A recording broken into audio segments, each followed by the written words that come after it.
Now, this is our first meeting in 2026. We had met twice in 2025.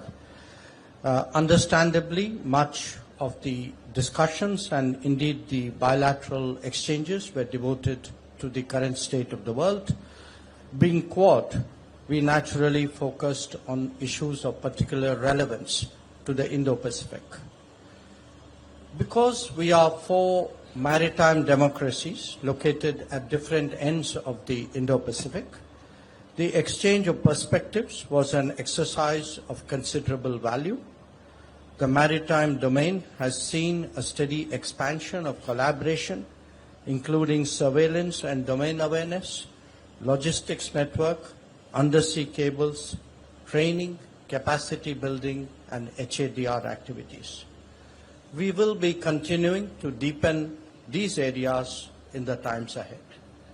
We spent some time on the question of safe and unimpeded maritime commerce and reaffirmed the significance of scrupulously observing international law.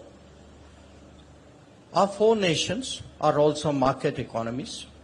We believe strongly that economic resilience should be promoted, that supply chains should be strengthened, trusted and secure technologies diffused, and production capacities enhanced. Our deliberations touched on the current energy and fertilizer availability as well as that of critical minerals and resources. The goal is to intensify cooperation among ourselves while also assisting others.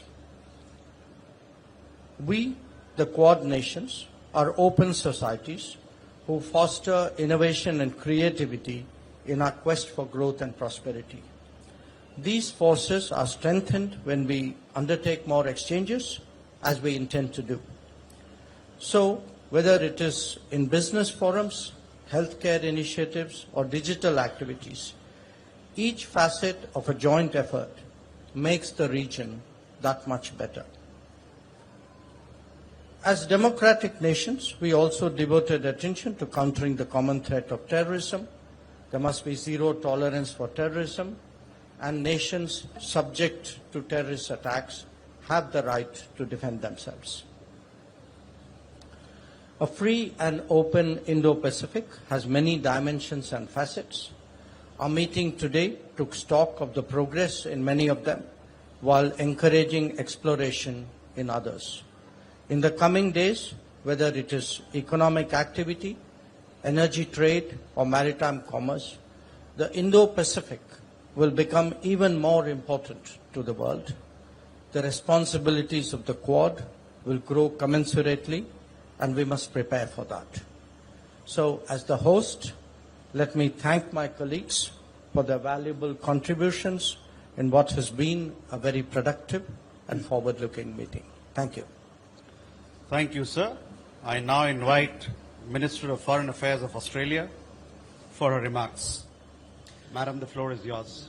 Momentum and on making sure we deliver outcomes which are real, which are meaningful for our people and for the people of the Indo-Pacific.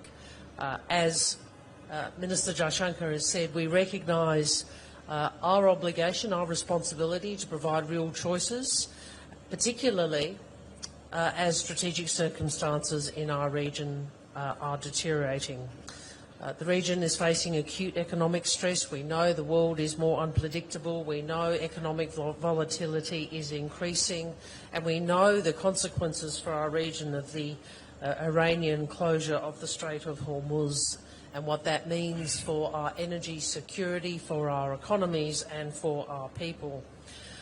We recognise the efforts of Secretary Rubio towards a diplomatic resolution to ensure freedom of navigation is restored and crucial energy supply flow, and we recognise the importance of maintaining the principle of freedom of navigation and our opposition to any tolling proposition. The Quad is today taking forward a number of new initiatives, an energy security initiative, and of course our continued work on critical minerals, because we understand that secure and reliable supply chains are a precondition to economic and strategic stability. We are also today announcing the strongest ever commitment from the Quad to the Pacific through the Quad Ports of the Future Partnership, where we are launching a pilot for port infrastructure in Fiji. And I was in Fiji just a couple of weeks ago, and I know how important this will be to that country. It's a practical demonstration of our collective ability to deliver high-quality, resilient infrastructure in partnership with the region and in response to Pacific priorities. In addition, we are focusing on what more we can do to assure a transparent, more secure maritime domain in the Indo-Pacific. This is the context in which freedom of navigation and strategic stability can be operationalised. And you are seeing that we will be coordinating our maritime surveillance efforts initially in the Indian Ocean and at Exercise Malabar through the Indo-Pacific Maritime Surveillance Collaboration Initiative, and we are also expanding the Domain Awareness Initiative to the Indian Ocean. This will enable partners to access near real-time unclassified satellite tracking data to combat illegal fishing, trafficking, and also enable us to better support humanitarian disaster response. A point I do also want to emphasise in terms of outcomes we've delivered to date is that we are delivering as a collective undersea cables to all Pacific Island Forum countries, which enhances economic opportunities. We are also working together to strengthen cooperation against scam centres, particularly in Southeast Asia, building law enforcement capacity and deepening cyber cooperation. These are just some of the measures, practical measures, Quad countries are engaged in. We know we are stronger when we work together. We know we work better in partnership across our region, and we work best by listening to the priorities of our region and delivering practical outcomes to make a difference to our people's lives. Thank you very much. Thank you, Madam Minister. I now invite Minister of Foreign Affairs of Japan for his remarks to the media. Sir, the floor is yours. For the inaugural meeting. We're working on my the headphone back. You got it? Okay, thank you. I thought you understand Japanese. So you're going to have to start over. I'm sorry.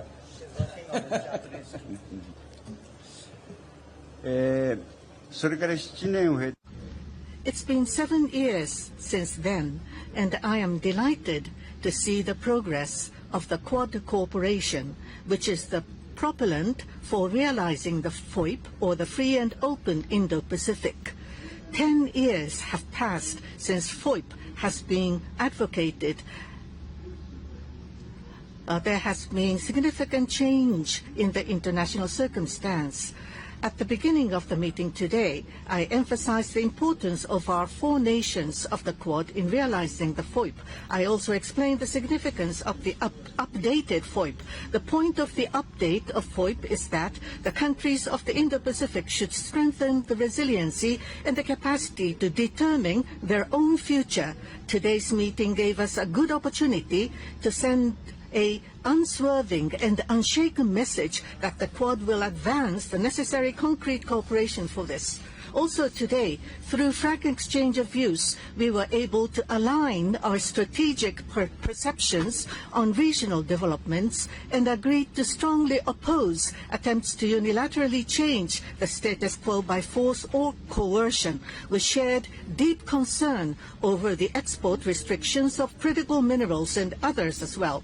We discussed the North Korean situation, including nuclear and missile problems and cyber activities. We reaffirmed our commitment towards complete denuclearization of North Korea. I received support from the other 3 countries aiming to bring immediate solution to the abduction issue. Moreover, as the Iranian situation imposes enormous impact on Indo-Pacific region, energy supply viewpoint included, we confirmed the importance of diplomatic efforts in ensuring free and safe navigation in the Strait of Hormuz, as well as stability to be brought to the Middle East. The Energy Security Initiative to secure stable supply of energy in the Indo-Pacific region is a timely initiative. We would like to partner it with Power Asia, a cooperation framework for procurement of crude oil and petroleum products that Japan is promoting. Furthermore, The Critical Minerals Initiative Framework launched today is a very important initiative from the perspective of strengthening the supply chain of critical minerals, and we will proceed with concrete cooperation.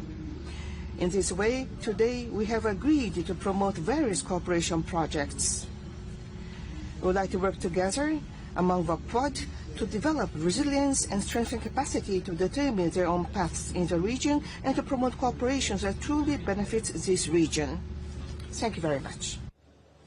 Thank you, sir. I now invite Secretary of State of the United States of America for his remarks to the media. Sir, the floor is yours. Thank you. Over almost 2 billion people. And these aren't just countries that have economic reach, a third of the world's GDP, 2 billion people.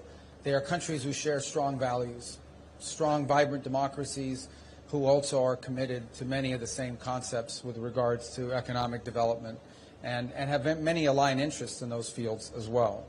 And so the goal is to turn the Quad, and 16 months ago before when I became Secretary of State and we began our conversations, we all agreed that we wanted this gathering, this partnership, to be more than just a place where we got together every now and then and discussed the problems of the world that we held in common, but a place of action, a forum of action where we can begin to turn our collective interests into action to the benefit of the people of our countries, but ultimately to the benefit of many other countries around the world who would benefit from some of the things we're working on today. And I'm very happy today that as a result of the work that our teams have been doing leading up to this conversation today and our conversations today, we have real concrete achievables that we can announce to our respective countries and to the world.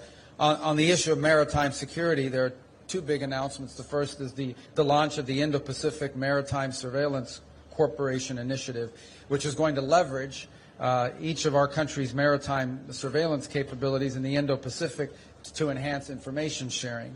Related to that, of course, is also the expansion of the Indo-Pacific Maritime Domain Awareness Initiative, which provides and can provide near real-time commercial maritime domain awareness data to countries throughout the Indo-Pacific. And last, I also want to thank India for committing to hosting the next iteration of the Quad at Sea mission, which brings together our respective coast guards together in one place on one ship.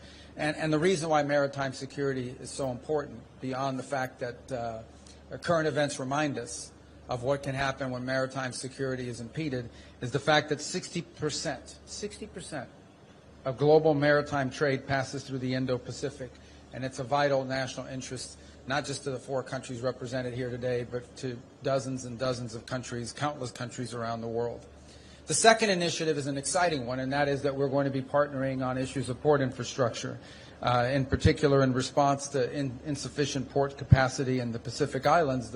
We're announcing plans to work with Fiji to advance that country's port infrastructure. It'll be the first time that the Quad partners work together on a project, on a port infrastructure project. We believe it'll be very successful and that it will serve as a model for other projects in the future.